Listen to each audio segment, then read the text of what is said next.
Bonjour à tous et à toutes, j'espère que vous allez bien. Je suis content de vous retrouver. Aujourd'hui, on parle des maladies du cœur, on parle de la santé en fait du cœur et des artères. Souvenez-vous que les conseils que je vous donne aujourd'hui doivent être adaptés à votre condition et ils ne remplacent pas ceux d'un professionnel de la santé et encore moins une évaluation d'un professionnel de la santé. Vous allez trouver plusieurs des conseils que je vous donne aujourd'hui dans mon livre Va prendre l'air, tout sur le pouvoir exceptionnel de la respiration et aussi mon livre Lève-toi et marche que vous allez trouver ici partout au Canada et aussi de l'autre côté de l'Atlantique. Et je vais vous mettre le lien dans la description de la vidéo lorsqu'elle sera en rediffusion pour que vous puissiez trouver mes livres facilement. Les femmes et les maladies cardiovasculaires, c'est un sujet tellement important. Il y aurait beaucoup de choses à dire. Moi, je vais vous présenter les éléments que je connais qui sont liés à mon champ d'expertise de physiothérapeute ici au Québec ou kinésithérapeute de l'autre côté de l'Atlantique. Moi, ça me choque lorsque je lis des données sur la santé cardiovasculaire des femmes parce qu'il y a, il y a eu ou il y a encore sûrement un peu de discrimination ou beaucoup de discrimination. Il y a des choses qu'on n'a pas suffisamment étudiées. Alors, je vais vous présenter certains éléments liés à la santé cardiovasculaire des femmes. Et je vais vous les montrer dans les prochaines minutes. Alors, les maladies cardiovasculaires touchent dans l'ensemble, hommes et femmes, les vaisseaux. On peut avoir des vaisseaux qui sont obstrués. On peut perdre de la souplesse. Nos vaisseaux peuvent perdre de la souplesse et touchent le cœur. On peut avoir des malformations de naissance, on peut avoir un problème de conduction électrique, on peut manquer de force, on peut avoir de l'insuffisance cardiaque. Donc, c'est vraiment très vaste. Dans les prochaines minutes, je ne vais pas aborder tout ça, mais je vais aborder certains points liés à la santé cardiovasculaire des femmes. Ces maladies sont très prévalentes et en rééducation, en physiothérapie, on va traiter des personnes qui ont fait des AVC, qui ont paralysé d'un côté, qui ont une perte d'équilibre, une perte de capacité physique. On va accompagner des patients qui ont eu un infarctus du myocarde et des patientes qui ont eu un infarctus du myocarde. Quand je traite une patiente, j'ai toujours le réflexe de me dire, est-ce qu'on aurait pu prévenir ça? De quelle façon on aurait pu encourager cette personne-là à prévenir certaines complications et certaines séquelles parfois, et c'est ce qui me motive à vous en parler aujourd'hui. Il y a des choses qui sont un peu théoriques, mais si ça concerne vous, dans votre vie, vous n'allez pas trouver ça théorique du tout, ou un proche ou une proche, peut-être que vous allez être la personne qui va pouvoir prévenir une détérioration de la condition, parce que la personne aura pu être traitée suffisamment rapidement. Qu'est-ce qui est différent en fait chez les femmes? Quels sont les éléments différents chez les femmes? Il y en a plusieurs, mais avant, une question. Le cancer du sein est-il, ou j'aurais dû dire plutôt les cancers du sein, peu importe, est-ce que c'est un problème qui est plus mortel que les maladies cardiovasculaires chez la femme? Donc, le cancer du sein est-il plus mortel que les maladies cardiovasculaires chez la femme? Avez-vous une réponse là-dessus? Avez-vous une idée? Il y a Brigitte qui pose la question, qu'est-ce qui fait que les femmes sont plus touchées que les hommes? Les femmes sont-elles plus touchées que les hommes? La question reste ouverte, mais moi je vous pose la question par rapport au cancer du sein. Est-ce que le taux de mortalité est plus élevé que les maladies cardiovasculaires chez la femme? Les maladies cardiovasculaires tuent 4 à 5 fois plus de femmes que le cancer du sein. C'est tiré d'un article qui s'intitule « Les femmes au cœur des maladies cardiovasculaires » signé Chloé Bourquin sur le site de La Presse. C'est un quotidien ici au Québec, www.lapresse.ca. Vous allez le trouver facilement, c'est en accès gratuit. Donc, 4 à 5 fois plus mortel que le cancer du sein. Pourtant, les femmes sont préoccupées par le cancer du sein et à juste titre, mais comme société, est-ce qu'on est suffisamment préoccupé par les maladies cardiovasculaires chez la femme? Je pense que non. Je pense qu'on a un petit peu de rattrapage à faire pour pouvoir améliorer la situation. Une autre citation qui est toujours tiré du même article, moins de 30% des participants, on aurait pu dire des participantes aux études cliniques en cardiologie, sont des femmes, moins de 30%, ce qui fait que les recommandations qui en résultent sont davantage basées sur des données masculines. C'était encore pire il y a quelques décennies, mais c'est encore comme ça maintenant, aujourd'hui. à mon sens, c'est presque scandaleux de voir ça. Et évidemment, on sait que la santé des femmes, ben, il y a beaucoup d'éléments qui diffèrent de la santé, évidemment, des hommes par la force des choses. On a encore une fois un peu de rattrapage à faire.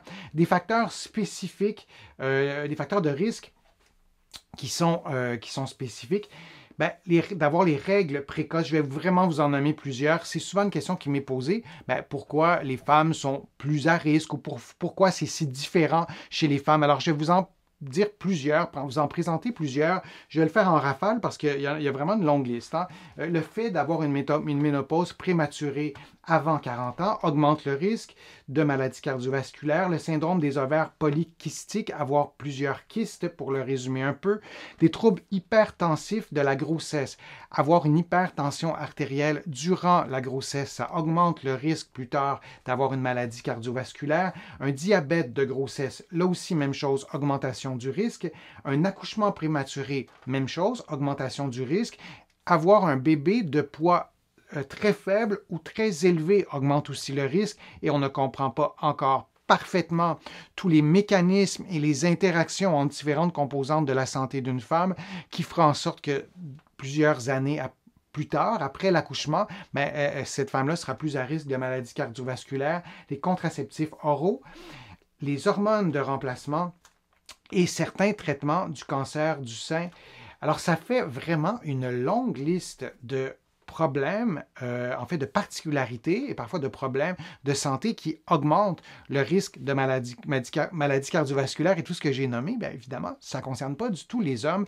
Alors 30% des participants aux études sur les maladies du cœur sont des femmes et ça devrait presque être l'inverse parce qu'il y a des spécificités liées à la santé des femmes qui devraient être beaucoup plus et beaucoup mieux étudiées. Autre particularité, c'est deux trucs qui vont se ressembler, vous allez voir, ce sont des maladies qui sont sous-déclarées.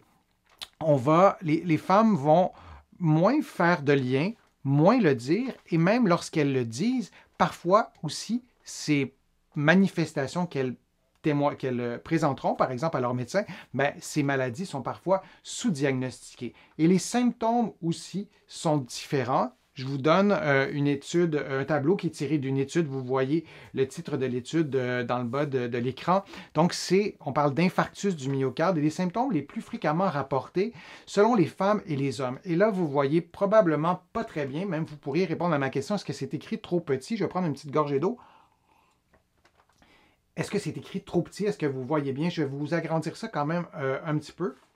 Et vous voyez que les colonnes sont différentes entre les hommes et les femmes. Les colonnes qui sont à droite représentent les symptômes des hommes et à gauche, les petites barrettes qui sont pleines, ce sont les symptômes des femmes. Ici, on augmente un petit peu plus la grosseur, vous allez peut-être mieux voir. Alors, si on regarde la nausée, ben, il y a 46% des femmes qui vont rapporter ce symptôme-là contre 32% des hommes. Si on regarde, c'est en anglais, c'est tiré de l'étude, hein, une fatigue inhabituelle, là aussi, on a des symptômes qui sont différents.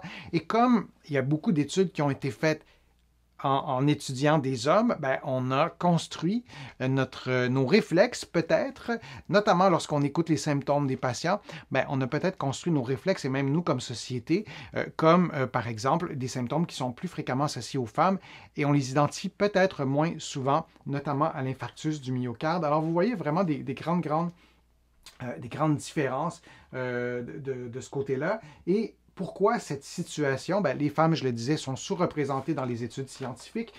Durant les dernières années, le taux de cholestérol total a moins diminué et l'indice de masse corporelle, cette donnée qui nous présente ou pas un surpoids ou une situation d'obésité, donc autant le taux de cholestérol et l'indice de masse corporelle, lui, a augmenté davantage chez les femmes et chez les hommes et d'avoir ces composantes-là fait en sorte d'avoir une situation qui n'est pas enviable pour ce qui est de la santé cardiovasculaire des femmes. Ça ne s'en va pas vraiment dans la bonne direction. On mange de plus en plus gras, on mange de moins en moins bien, on s'alimente de plus en plus avec de la nourriture préparée, par exemple. Et il y a plein d'autres raisons qui expliquent que chez les femmes, la situation, ben, elle pourrait être meilleure pour le dire comme ça.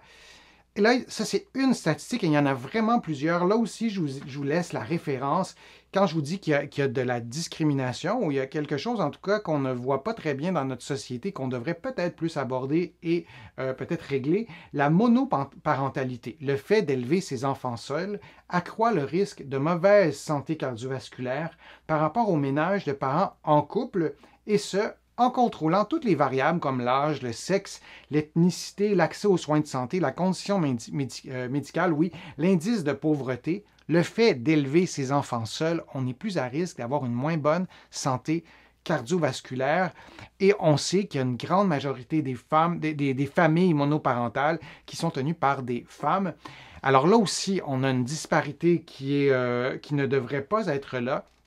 On ne le dit pas suffisamment, mais tout l'aspect social, tout l'aspect, des aspects qui sont vraiment complexes, étroitement liés à l'alimentation, notamment à l'accès à l'alimentation, au stress. Le stress augmente le risque de maladies cardiovasculaires aussi. Quand on élève des enfants seuls, on est plus à risque. En tout cas, on ne partage pas le stress à deux. On subit tout ça seul. Alors, ça augmente le risque, ça aussi, de maladies cardiovasculaires.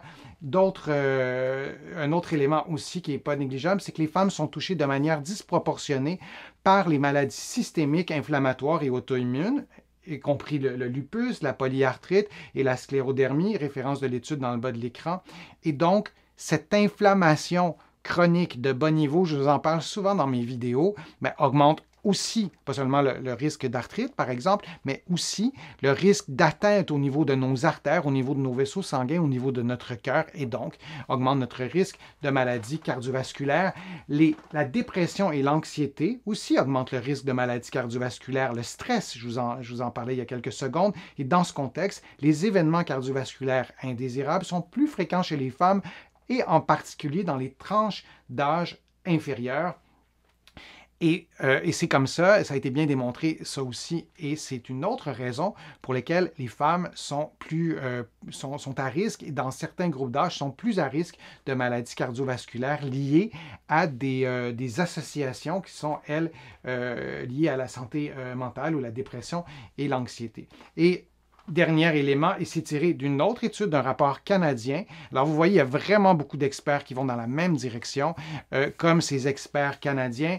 Il y a peu de données scientifiques sur la prise en charge des maladies cardiovasculaires chez la femme. Il y a des efforts qui doivent être faits pour augmenter le recrutement de femmes dans les essais cliniques afin de constituer une base de données solide pour une prise en charge guidée par les lignes directrices. On a besoin de lignes directrices et ça, on peut les construire lorsqu'on a suffisamment d'études. On a besoin aussi de le dire que les maladies cardiovasculaires sont souvent diagnostiquées. Il y a beaucoup de femmes qui font des infarctus qui demeurent silencieux. Parfois, il y a eu des petits symptômes, mais on n'a pas fait de lien.